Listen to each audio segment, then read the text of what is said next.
What we try to do is not try to manufacture a solution for these issues, because we already have a solution. In scriptures, the solution is presented to us. I always talk about how if we were to examine how did God take on social injustice, do we think about that? Has there ever been social injustice in scriptures? Has there ever been oppression in scriptures? And then we go all the way back to Exodus and we see God himself telling Moses, I have heard the cry of my people who have been oppressed. So that's number one. And that's what we're here to do.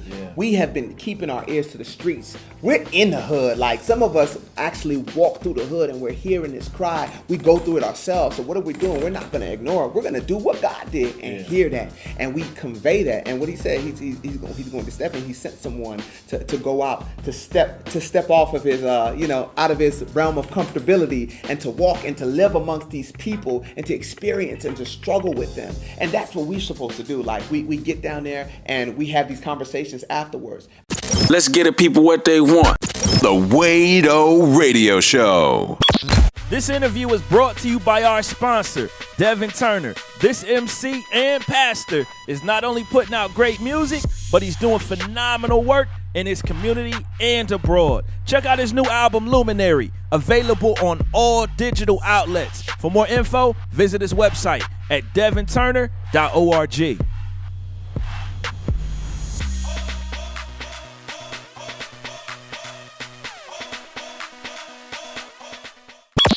DJ Wade O, of course, with Ezekiel Azanwu, poet extraordinaire. Yeah, man. See, I'm gonna keep saying Ezekiel Azanwu because I can say it now. I got it. I got it right. Yeah, you almost there, man. I didn't even get it right. Almost there, man. How you doing, though, man? I'm great, man. Really good to be in your presence one more time, man. Hey, man, it's always good to be with you, bro. Yeah. I remember, man. I remember when you first had this vision for the Poets in Autumn tour. Yeah. And you hit a bunch of us up looking for promoters, and you know what I mean? You're one of the first people I called. Wow. And you gave me tons and tons of advice, man. You gave me a lot of leads, and I still remember that conversation to this day. I was about to pick up my daughter from school. I remember that. Oh, man, that's crazy, bro. I didn't realize I was one of the first, man. But it, to me, just hearing what you guys were trying to do, it felt like, man, this one, it needs to happen. Yeah. But two, it felt real special, man. And I think just to see it blossom in the way it is, man, you guys are going international and, packing out venues all over the place, bro. We're super, super gracious. We didn't know what was going on. When I called you, I had just finished Googling how to do a tour. And I just hit anybody who even remotely seemed like they were close to that field. And I happened to have your number by the grace of God. And I'm just like, what do I do, man? And so God has definitely been leading. We made a lot of mistakes, but God has been just faithful, man. People have really been supporting, and we're just like thankful to God for it. Yeah, I mean, talk about even like Nehemiah Weaver and his company, man. Yeah, Kingdom Promotions, man. If it wasn't for Kingdom Promotions, this would not be popping. The first year I had hit up Nehemiah with Kingdom Promotions as just to see. He was just one of the promoters I hit up. By the end of that whole thing, I'm just like, what he had to offer, the excellence that they come with, is just, you can't deny that, man. And he's been doing this thing, man, from the Unashamed tours, KB, Tripoli, Andy. If you've ever been to any of them shows, man, he's a social club. He's put them on, and so like I was just really honored to work with him. He loves what we do, and so we share in a lot of stuff. And he wouldn't say it to everybody else, but he loves me, man. That dude loves me as a brother. I'm putting this on tape so he can see that. He loves me as a brother. So we got that bond, and it's working well, man. Man, that's dope, bro. That's dope. Yeah. One of the things that I think for me, man, whenever I kind of seen you guys perform before, it was just you come on stage, there's a mic there might be a scarf on the mic. Yeah. You kind of recite your poem. Yeah. That's what it is. Yeah. And it's like, man, you guys got sets, and I mean it's a show. Yeah, man. So originally, that's been the idea. The underground spoken word poetry scene has always been kind of snap your fingers. You got the microphone, and that's dope. We love that, and actually, that's where our heart is. But at the end of the day, we want to be able to convey this gospel message, social issues, all of these things that we think are relevant in ways that really hit you in the face and last. Yeah. And so, if it means that we're going to have to demonstrate it in a way that's unorthodox, man, we're willing to do that. And so that's why we're doing everything we can to step outside of the box and do things that haven't been done before within the spoken word genre. Yeah, I think, man, like, probably one of the biggest I would say, thoughts and just issues relevant to you guys' audience right now, and really all audiences, is social justice, race. Yeah. I mean, you guys is hitting that head on with your content. Oh, man. So what we don't want to do is try to tiptoe around the hard topics and think that, people say, just pray, you know what I'm saying? Like, God got it in control. Yeah, but God also commissions us into this world to be his lights and shining examples. I think what we try to do is not try to manufacture a solution for these issues, because we already have a solution. In scriptures, the solution is presented to us. I always talk about how if we were to examine how did God take on social injustice, do we think about that? Has there ever been social injustice in scriptures? Has there ever been oppression in scriptures? And then we go all the way back to Exodus, and we see God himself telling Moses, I have heard the cry of my people who have been oppressed. Mm-hmm. So that's number one. Yep. And that's what we're here to do. Yeah. We have been keeping our ears to the streets. We're in the hood. Like, some of us actually walk through the hood and we're hearing this cry. We go through it ourselves. So what are we doing? We're not going to ignore it. We're going to do what God did and hear that. And we convey that. And what he said, he's going to step in. He sent someone to go out, to step off of his, out of his realm of comfortability, and to walk and to live amongst these people and to experience and to struggle with them. And that's what we're supposed to do. Like, we get down there and we have these conversations afterwards. Man, people are bleeding. Like, people have lost loved ones, and we want to be able to walk life with them, whether black or white. We have to have a heart that says, I'm willing to hear you. I'm willing to understand. And if that's the first step, white or black, the conservative evangelical church, we have to step off our stages of comfortability and hear what's happening. And we see the last example of this happening. Jesus Christ, who stepped out of comfortability and walked amongst men, struggled with man, and brought that solution, which was himself. And that's what we're here to do, man. Give people Jesus. That's good, bro. Yeah. You're the way you communicate, you're so demonstrative. Yeah. When you're on stage, it's very theatrical, but I feel like it pulls people in, particularly when you're talking about those difficult, things like that. Yeah, man.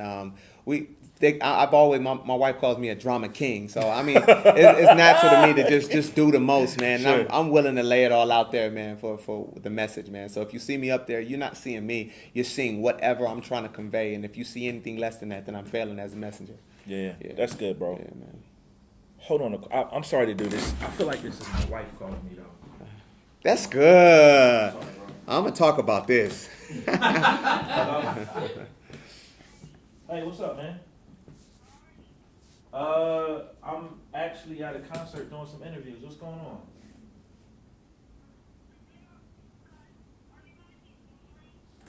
I am going to be home in 90 minutes. That's my goal. Come on, brother. That's why I'm coming home, so I can celebrate with Noah for his birthday, brother.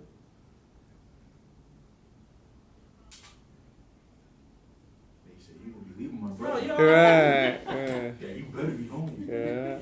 Basically, they yelling on me. Then he just banged on me. Yeah. You know my brother's birthday today, right, Daddy? Not your son, my brother. Daddy, do you plan on coming home so we can celebrate for? Oh my God. That's big brother right here. That's life, man. Now you want to talk about stuff. That's life. Big brother. That's big brother Nate. Ezekiel, I'm sorry about no, this. No, you're bro. fine. You're fine. See, that's what it's all about, man. If you're not willing to know your priorities, family, that's what I'm talking about. I love it. He was over there crying, man. He over there breaking my heart. He was crying? I'm not happy. Oh. I think he thought I was mad at him. Yeah. Oh, dang. Yeah, I think he thought I was mad at him. Yeah. It's time for me to kind of turn the question on you, man. You just broke the interview because you was like, man, I think I hear my phone ring. I'm like, no, he didn't. He was like, I think it's my wife. Or like, I know exactly what this is. His son calling, Daddy, you gonna make it home? He's like, I got you. That's why I'm rushing out this interview so I can see you and celebrate this birthday. But that's what I'm talking about. So even though we're talking about the tour and career stuff and all that, man, family first, man. That's what we do. Well, I mean, look, you do that better than anybody, man. I see all your Twitter posts and Instagram. But this is off camera. I'm talking about off, and that's what matters. Yeah. Off camera is what matters, man. And so it blessed me to see that you're able to put it down, to put your passion down and say, hey, what does my family need from me? I appreciate your inspiration, that, man. Thank you. You know what it is, bro?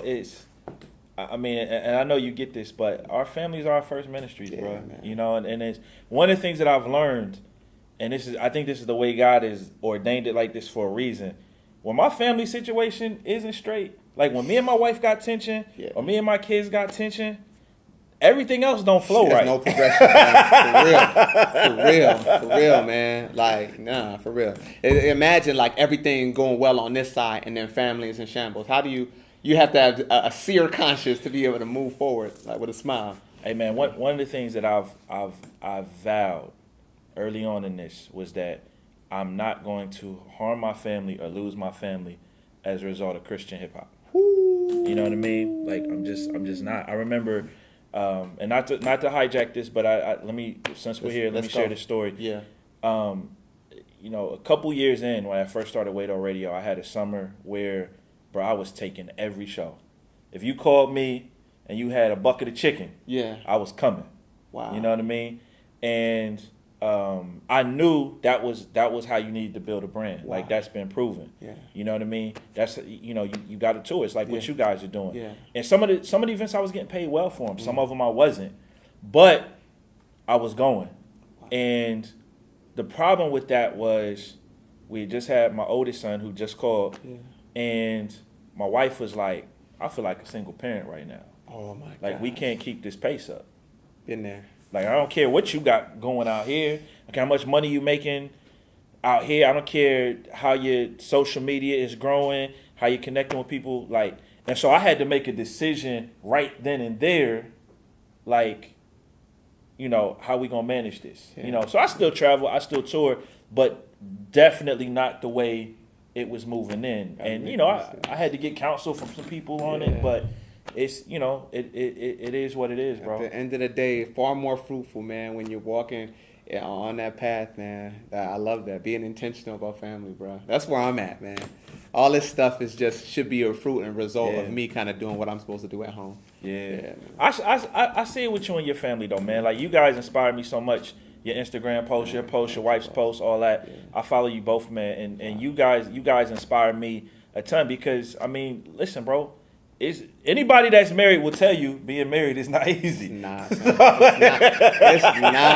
not. Me and my wife I just looked at my text and we kind of coming down off of kind of a heated discussion. I'm just like, baby, I was supposed to. I'm like, okay, I got to change. I got to say I'm sorry. I got to humble myself and I got to reapproach the situation. This is life. This is reality right now, man. It's not, and it's cool what people see on Instagram, and a lot of people are inspired by what they see, but what they don't know is they're just seeing snapshots of my life. But the truth about it is my marriage is working well now because I learned a lot from the things of not to do, man. And there are things that I don't do now. Like, so when wifey calls, I respond immediately. You know what I'm saying? I take care of that.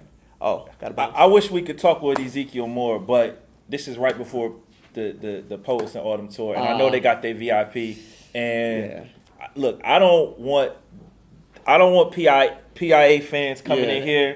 I know, bro. Because y'all fans is passionate, bro. Passionate. Hey, but listen. Real talk, just real quick. Yes, sir. After this tour, man, I know you're going on tour with Tina Campbell. And what's some of the other stuff you got going on, man? Yeah, man, the tour with Tina Campbell is popping. Next year, we actually have some new stuff happening with the Poets in Autumn tour.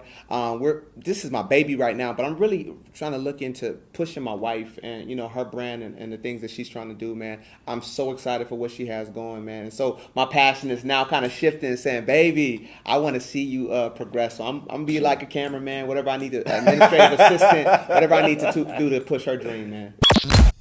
Hey, family, thank you so much for tuning in. Please make sure you hit the subscribe button, like this video, and leave us a comment. Would love to hear your thoughts on what we were just discussing. Also, if you want to book me for your next event, whether you got a concert, a party, a youth function, a corporate event, whatever it is, send us an email. It's booking@wadeorradio.com. I'd love to DJ your next event.